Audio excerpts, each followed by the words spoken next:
تعال اقول لك يعني ايه المعنى في العماره. الفيديو ده هيعجبك قوي.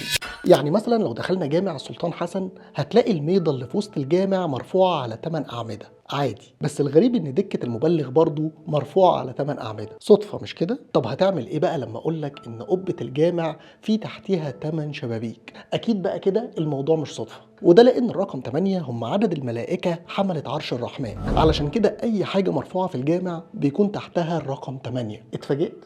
طب تعالى نروح نشوف الكنيسة المعلقة. هتلاحظ وانت داخل ان في دايما 3 ابواب، وده طبعا علشان يعبر عن الثالوث المقدس، معروفة دي. انما الغريب انك هتلاقي جوه الكنيسة 12 عمود، مش 11 ولا 13، 12، وده لانهم بيعبروا عن تلاميذ السيد المسيح، وكلهم لونهم ابيض ما عدا واحد بس لونه رمادي غامق، وده لانه بيعبر عن التلميذ الخائن يهوذا، علشان كده اتعمل بلون مختلف. حتى العمارة المصرية القديمة شكل الهرم نفسه هو دلالة على أسطورة عندهم، واسمه البن بن أو تلة الخليقة الأولى، علشان كده بيقدسوا شكل الهرم. نفهم من كده إيه بقى؟ إن كل مبنى ليه معنى.